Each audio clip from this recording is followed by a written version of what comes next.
देखिए बच्चों, आज हम क्लास 10th के मैथमेटिक्स के ये दो क्वेश्चन सॉल्व करके दिखाते हैं। पहला क्वेश्चन ये है और इसे हमें सरल करना है, सिंपलीफाई करना है। तो देखें यहाँ पर ये दो ब्रैकेट हैं और ये दो ब्रैकेट हैं और दोनों के बीच में प्लस का चिन्ह लगा हुआ है। इसका मतलब ये दो पद हैं इसके अंदर। जब इस ब्रैकेट को हम सॉल्व करेंगे यानी इन दोनों की मल्टीप्लाई करेंगे तो क्या होगा, गुणा करने पर ये इसको गुणा करेगा, x 2x प्लस वाई को गुणा करेगा, फिर ये y फिर से 2x प्लस वाई को गुणा करेगा।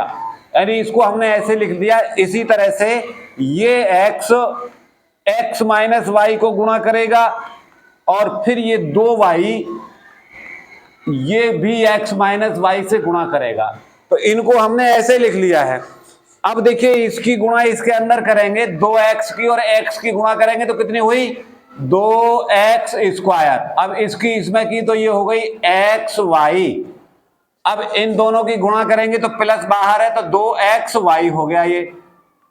और देखिए ये प्लस है तो अंदर का भी प्लस है तो प्लस ही रहेगा। इन दोनों की गुणा किया तो ये हो गया y पर 2। ऐसे ही इसकी करेंगे तो ये हुआ यहां से x की गुणा किया तो x स्क्वायर और फिर x और y की गुणा किया तो xy। अब इसकी करेंगे तो ये हुआ यहां से 2xy फिर माइनस, अब इसकी इसमें करेंगे तो ये हो गया 2y स्क्वायर। अब देखें यहां से इसका एक तो ये है 2x स्क्वायर और आगे चलिए देखा एक साथ ही ये है और दोनों ही प्लस के हैं तो दोनों मिलके हो गए ये 3x स्क्वायर। अब देखिए xy एक ये है, xy एक ये है तो ये दोनों प्लस के हैं तो मिलके 3xy हो गए और एक xy ये है, ये भी प्लस का है तो 3 और 2 5 हो गए और 5 में से ये निकल जाएगा तो कितने बचे, यहाँ 4xy बचे,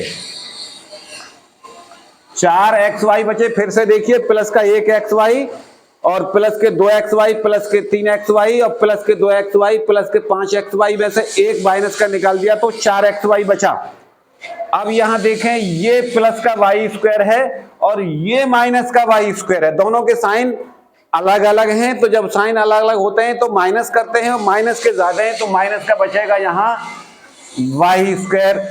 तो देखिए यही हमारा आंसर है। आगे